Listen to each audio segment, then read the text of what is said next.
सादर जय श्री कृष्णा। हे सज्जनों, मैं आचार्य मिशन शुक्ला यूट्यूब चैनल के माध्यम से आने वाली करवा चौथ की पावन व्रत कथा आप लोगों के समक्ष सुना रहा हूँ। ध्यान से इस कथा को सुनकर और व्रत का पालन करें, जिससे कि आपको व्रत की पूर्ण सिद्धि और उसके फल की प्राप्ति हो।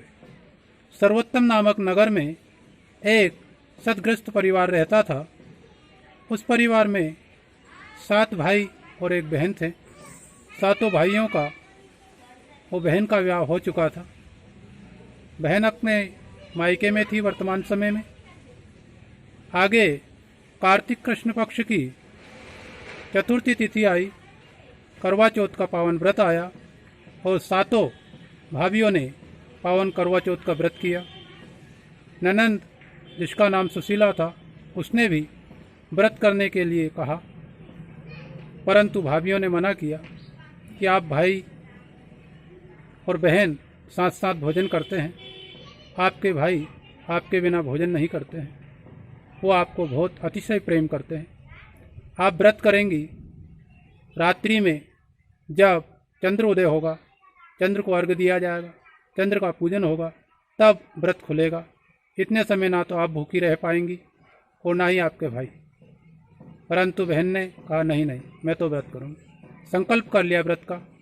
भाइयों ने देखा कि बहन दिन भर भूखे कैसे रहेगी। शाम होते होते बहन को एक बार चक्कर आ गया।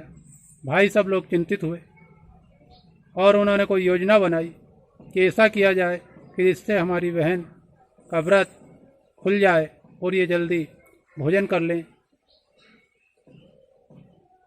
7 भाइयों ने योजना बनाई और दूर किसी कचरे में, घास में आग लगाई। एक भाई पेड़ के ऊपर चढ़ गया और वहाँ चलनी लेकर उस चलनी से इस तरह का सेटिंग किया कि जिससे उस चलनी में जलते हुए अग्नि का प्रकाश इस तरह से दिखे कि चंद्रमा उदय हुआ है। चंद्रमा का उदय का सारा सिस्टम बनाकर बहन को छत के ऊपर ले गए।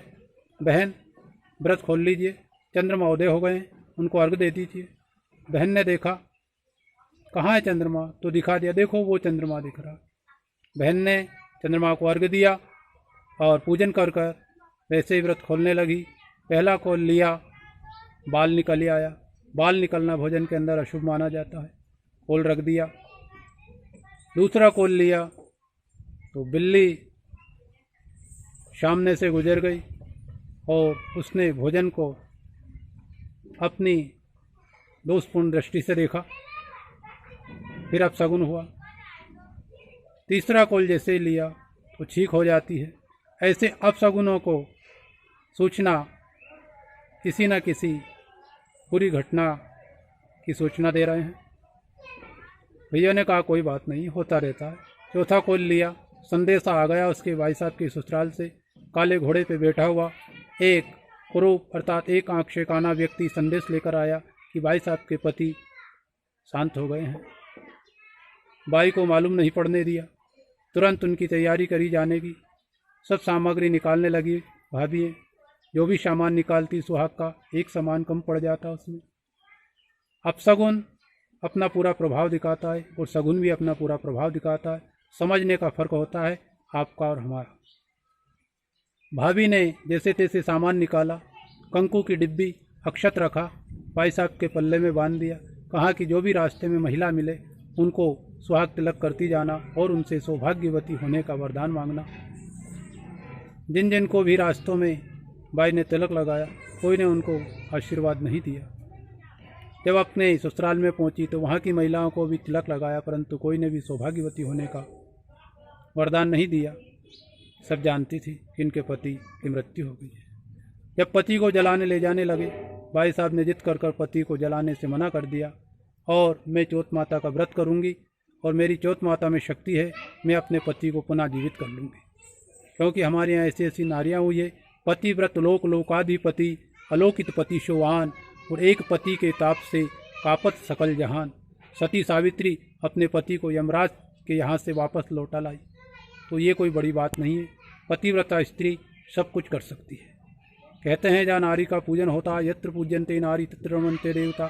नारी का पूजन इसलिए ही संसार में किया जाता है कि नारी नहीं, वो नारायणी है, साधारण स्त्री नहीं है, वो शक्ति है। शक्ति सब कुछ कर सकती है। उसने अपने पति की लाश को गांव के बाहर कुटिया में रखकर चौथ माता का व्रत का जापानुष्ठान प्रारंभ किया। आगे कार्तिक का मास आया और उसमें माता का चौथ का उन्होंने पूजन किया और चौथ माता से प्रार्थना की, दर्शन देने के लिए कुरूप में स्वयं चौथ माता आ गई और आकर और चौथ माता के भाई साहब ने दर्शन किए, उनके पैर छुए, उनका सुहाग तिलक अक्षत किया और उन्होंने वरदान दिया, या सौभाग्यवती हो। और इतना कहकर माँ तो अंतर्ध्यान हो गई। इधर वो चौथ माता की कथा कहने लगी, पति देवता हुक्रे भरने लगे, उत्सर्जीवन होकर खड़े हो गए और भाई साहब के व्रत का पारण जो है उनके पति ने कराया। ऐसी ये पावन कथा आपको व्रत के लिए सुनाई गई है। आने वाली बुधवार 4 तारीख चतुर्थी तिथि बुधवार को आप सब महिलाएं इस व्रत को कर रही है। इस पावन कथा को अवश्य सुने और सुनकर और इस कथा को आगे भी पहुंचाएं, इससे कि अधिक से अधिक लोग इसका लाभ ले सके। हर व्रत की पावन पुण्य कथा आपको आचार्य रमेश शुक्ला हर समय सुनाते रहते हैं। हमारे चैनल को आप सब्सक्राइब करें, इसको खोजें भी गूगल पे भी तो रमेश शुक्ला NGH लिखें और आपके सामने चैनल आ जाएगा। जो भी व्रत आएगा उसकी पावन कथा आपको यहाँ से प्राप्त हो जाएगी। जय श्री राधे, जय श्री कृष्ण, जय श्री राम।